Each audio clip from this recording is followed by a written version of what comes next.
Hello, it's Jimmy here, the Riley's. So this is just going to be a short, quick video here. Tell you a little story about these here. Look, the guys got three of these vans. Nissan NV400, yeah. Vauxhall Movano, exactly the same. Renault Master, the same van. He's got three of them and they've all got exactly the same problem. He's been back and forward to the dealership and they've just been giving him the runaround. All three of them have got less than 10,000 miles on the clock. This one started having problems at 8,000 miles. And he's been having a run around for about 12 months with it. It's 2022, it's got 11,000 miles on it, I think, this one now. Okay, so I have been looking over it, so I have reset a lot of the stuff because I've just been test driving it just to see what's going on. So basically this is the scan history here before I've deleted it, what we've got. So I'm passing on over to this one. The main code we're looking at is a P2002-92 particle filter. So the P2002 just means that basically there's an efficiency problem with the DPF. Now, apart from the dealership giving him the runaround for the past 12 months with these vans, they kept promising him they were going to sort it out. He's now gone back to the dealership. It's actually closed down. So he's been left in the shit with these three vans basically.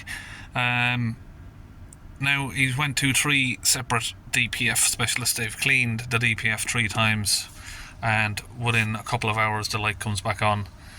And they've gave up and said they can not help him any further.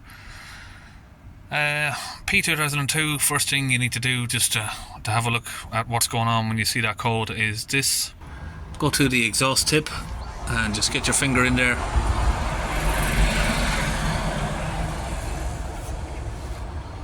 If it comes out black, you need a new DPF.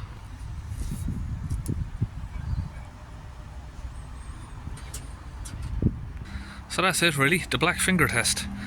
It needs a new DPF and I'll be honest, I'd say it's pretty pointless putting a new one in it. If all three of these vans have killed the DPF under 10,000 miles, can you really see the point of fitting a new DPF? I mean, I wouldn't want to do it because I don't want the customer coming back to me in a few months saying, oh, the DPF's dead again, can I have a new one fitted under warranty? I think that's why the dealership's giving them the runaround on it, to be honest.